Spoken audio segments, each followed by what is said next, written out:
नमस्कार दोस्तों। कक्षा 10 के लिए आज चैप्टर नंबर 7 कोऑर्डिनेट ज्योमेट्री की एक्सरसाइज पहली शुरू करने जा रहे हैं। तो देखिए दोस्तों, पहला क्वेश्चन जो है अपना वो क्या दे रखा है। देखिए क्वेश्चन में लिख रखा है find the distance between the following pair of points. मतलब हमें जो पेयर दे रखे हैं उन पॉइंट्स के बीच की हमें दूरी निकालनी है। ठीक है, तो चलिए स्टार्ट करते हैं सॉल्यूशन अपना पहले पार्ट का। ठीक है, तो हमें कैसे करना है, देखो स्कूल एग्ज़ाम के लिए ये वीडियो बनाई जा रही है। ठीक है, एनसीईआरटी का सिलेबस जो है वो आपको कवर करवाया जाएगा। ठीक है, चलो देखिए स्टार्ट करते हैं। इन दोनों पॉइंट्स के बीच की हमें दूरी निकालनी। हम मान लेते हैं लेट द पॉइंट्स। हमने मान लिया कि जो हमारे पास पॉइंट्स दे रखे हैं, एक का नाम मान लिया हमने ए जो 2 और 3 है, और जो दूसरे का नाम मान लिया वो हमने बी जो 4 और 1 है। ठीक है, अब हमें इन दोनों के बीच की दूरी निकालनी है। दूरी निकालनी है तो हमें क्या करना है, डिस्टेंस फार्मूले का यूज़ करना है। और डिस्टेंस फार्मूला यूज़ करने से पहले हम इनके बीच में जो पॉइंट्स मानते हैं, जो कोऑर्डिनेट होते हैं इनके एक्स और वाई के, वो लिखेंगे। तो x1 कोऑर्डिनेट पहले पॉइंट का जो x में दे रखा है वो, और इसी प्रकार y1 जो पहले पॉइंट में y कोऑर्डिनेट दे रखा है वो। ठीक है, इसी प्रकार x2 अपने पास क्या रहेगा 4, और y2 अपने पास क्या रहेगा 1। ठीक है, ये है x2, ये है y2। ठीक है, चलो अब डिस्टेंस फार्मूला यूज़ करते हैं। तो डिस्टेंस फार्मूला अपने पास क्या है बताओ, डिस्टेंस फार्मूला। ठीक है, डिस्टेंस फार्मूला क्या बोलता है भाई, अगर हमें डिस्टेंस निकालना है, डी डिस्टेंस मैंने नाम दे दिया। ठीक है, फार्मूला होता है x2 माइनस x1 का whole square plus y2 minus y1 का होल स्क्वायर। ये अपने पास फार्मूला है। बस आपको क्या करना है, सारी वैल्यू पुट करनी है। डिस्टेंस ए और बी के बीच की हमने क्या मान ली, ए बी। ठीक है भाई, चलो अब देखो x2 का मान कितना है 4, तो यहाँ पे लिख दो 4 माइनस x1 कितना है 2 होल स्क्वायर प्लस y2 अपने पास कितना है, y2 कितना है 1 माइनस क्या करोगे y1 3। अब बताओ यहाँ से कंप्लीट क्या चीज़ आएगी, देखो 4 माइनस 2 मतलब 2 का स्क्वायर, 1 माइनस 3, 1 में से 3 माइनस करोगे तो क्या बचेगा माइनस का 2। ठीक है, आ जाओ अब यहाँ से चेक करो क्या है, 2 का स्क्वायर कितना होता है 4। इसी प्रकार माइनस 2 का स्क्वायर भी कितना रहेगा 4, 4 और 4 कितने हो गए 8। और 8 को मैं क्या लिख सकता हूँ बताओ, 8 को मैं लिख सकता हूँ 4 इंटू 2, और 4 बाहर निकल के आएगा तो 4 का क्या आ जाएगा 2, बाहर अंदर बच गया √2, तो 2√2 यूनिट इसका क्या होगा आंसर। ठीक है, चलो करते हैं सेकंड पार्ट। देखिए सेकंड पार्ट में क्या दे रखा है, सेम है। ठीक है, पॉइंट्स हमें दे रखे हैं -5 और 7, -1 और 3। ठीक है, हम मान लेंगे इसी प्रकार लेट द पॉइंट्स हम क्या मान लें कि ए जो पॉइंट है वो अपने पास -5 और 7 है। इसी प्रकार जो अपने पास बी पॉइंट है वो कितना है -1 और 3। ठीक है, चलो यहाँ से बताओ x1 की वैल्यू कितनी होगी -5, शाबाश। y1 की वैल्यू कितनी होगी 7, वेरी गुड।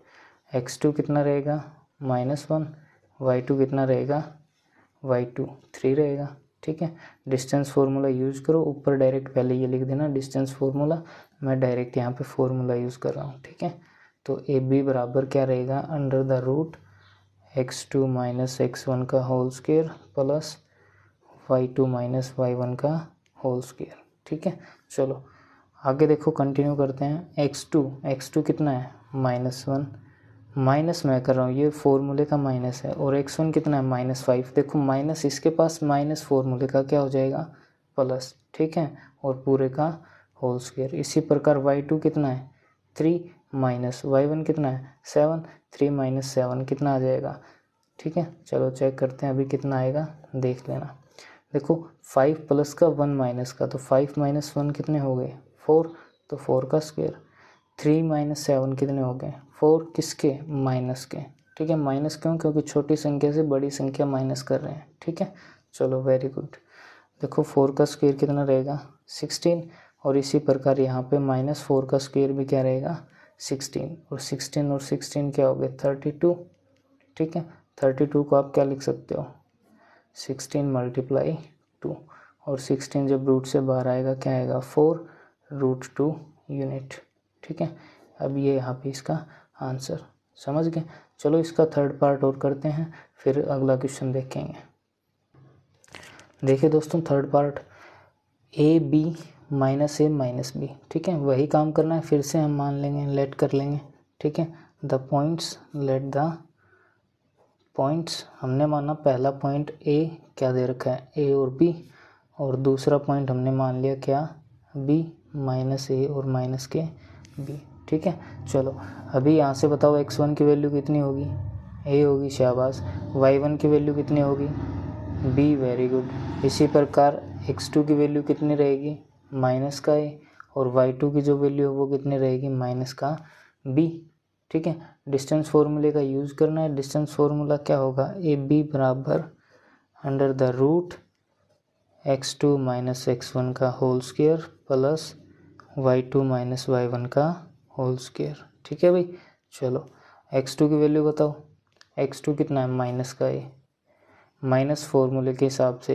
अब देखो x1 की वैल्यू a है तो यहाँ पे a डाल दो, पूरे का whole square plus y2 check करो, y2 कितना है, माइनस b, माइनस फार्मूले का y1 कितना है, b, और पूरे का होल स्क्वायर। अब यहाँ पे देखो ध्यान से देखना क्या चीज़ दे रखी है, a माइनस का, a माइनस का, तो माइनस ए और माइनस ए मिलके कितने हो गए, माइनस के 2a, और यहाँ पे माइनस का b, माइनस का b दोनों मिलके कितने हो गए, माइनस के 2b, पूरे का होल स्क्वायर, ठीक है। चलो अभी बताओ 2 का स्क्वायर करोगे तो कितना आएगा, 4, माइनस 2 का स्क्वायर, a साथ में तो a का स्क्वायर, प्लस 2 का स्क्वायर 4, b का स्क्वायर 7। देखो रूट के अंदर ही क्या करना है, मैं 4 कॉमन लेता हूँ रूट के अंदर, ठीक है। रूट के अंदर 4 कॉमन लोगे तो यहाँ से क्या बचेगा, a, तो a का स्क्वायर, प्लस यहाँ से क्या बचेगा, b, तो प्लस b का स्क्वायर। अब बताओ 4 जब रूट से बाहर आएगा तो क्या बनेगा, 2 अंडर द रूट, जो अंदर पहले से है, a square plus b square unit. ये अपने पास डिस्टेंस आ गई पॉइंट्स ए बी और माइनस ए और माइनस बी के बीच की, ठीक है। तो चलो मिलते हैं अगली वीडियो में अगले क्वेश्चन के साथ। तब तक के लिए वीडियो शेयर कीजिए, लाइक कीजिए, अपने दोस्तों के साथ शेयर ज़रूर करना, चैनल को सब्सक्राइब कर लो, फुल कोर्स आपको यहाँ पे मिलेगा, ठीक है। Thanks for watching.